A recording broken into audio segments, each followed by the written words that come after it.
Well, hello and welcome back. Today we're looking at a Colt 1903 Pocket Hammerless, and this is of course chambered in 32 ACP.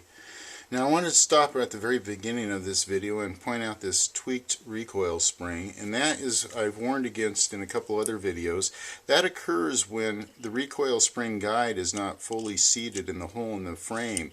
And as you try to put the slide back on, the spring compresses and it can't compress any further and it pops down, and the result is a bent recoil spring. But anyway, this is a general officer's pistol. Now this one is at the end of the serial number range for what should be blued. This is actually into where it shows that they should be Parkerized, but obviously this one is not Parkerized, and that just goes to show that there's always examples before and after the serial number ranges where the claim changes have taken place. You can always find some example of something that is of old or new in some of these designs. But anyway, the general officer's pistols. So what happened was, at the beginning of World War II, when the U.S. military first started ordering these pistols, their intention was that the 32s would be issued to intelligence personnel, and about 3/4 of them were. The 380s were to be issued to general officers. Now the Navy decided, after ordering just a few 32s, that they wanted to issue 380s to their intelligence personnel. And the Army, they ended up running out of 380s early on, and they had to issue 32s to their general officers. Now there was a total of 1,500 Colt 380s and 2,500 Colt 32s issued in just under 30 years. Now at the beginning of the war, they were just handed out to the generals. They didn't keep records of the first 1,000 of where they went to. And then the admirals, of course, they could have one if requested. So we didn't see them handed out nearly as much to the admirals. Now, Colt, the things that were issued were, of course, the Colt, a leather belt with a gold-plated buckle, and a holster for the 32, plus a holster for the 1911.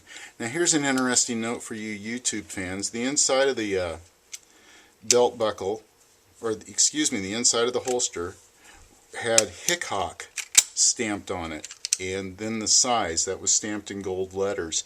Now they were dyed brown until 1957, and then they were changed to black. This thing's giving me troubles right now. It doesn't want to rotate now that it's in there. There we go. Okay, but anyway, there was no significant orders for the issue of these either until about April 12th of 1956. And then the belt buckle was, it was noted that the belt buckle and holster were the general's personal property, and then the pistol could be bought for an additional $27.50. Now the belt buckle had an eagle on it, and really pretty cool looking, and it had changed slightly in 1957. And you could also get a shoulder holster available upon request for the officers. And then in 1963, these had some substantial changes in the issue regulations. They added an attaché case and a few other things. And they were pretty much issued up until 1972, when the supply ran out. And that was pretty much the end of any of these being issued. But you can see this one here looks really nice. This one, it was issued to a William J. Whalen. And you can see the pistol has had some nice little custom features on it. It has a nickel, a nickel safety. It has a nickel trigger on it, and then of course these nice nickel nameplates on both sides of the grips. And then the magazine release down here is of course nickel also.